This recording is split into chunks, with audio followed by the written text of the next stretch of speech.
All right, so if you're in a relationship with somebody and they don't trust you, would you pay a social media influencer to regain that trust?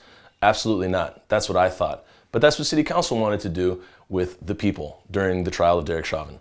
They wanted to hire social media influencers to speak to BIPOC communities. The thing that is so insidious and just laughable about it is that what did you think people were going to buy into?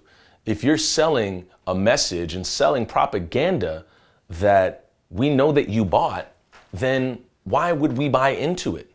If we know that you're selling the information and we know that it's exceedingly biased, why? I mean, the Vikings can't purchase a social media influencer and tell me that they won the Super Bowl in 2017.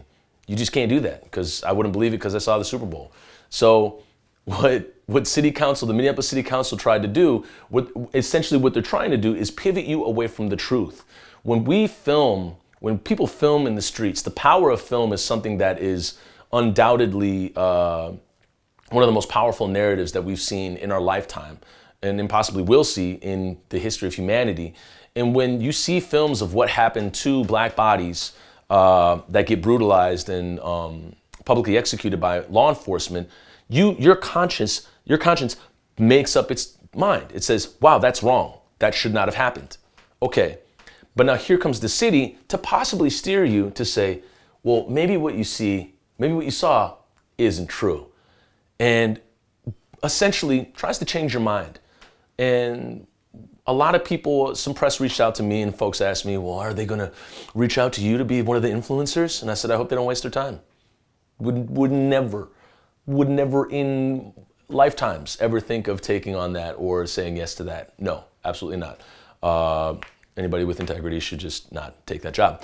So that being said, they abandoned it.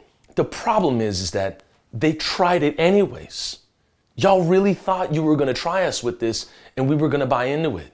No, it's not going to happen.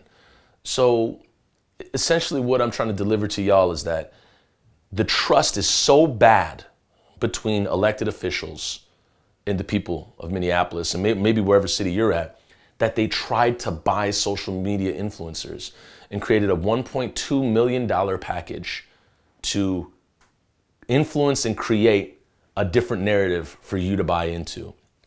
And when they abandoned it, they said, hey, we were just trying to get social media influencers to inform people of what was going on during the trial.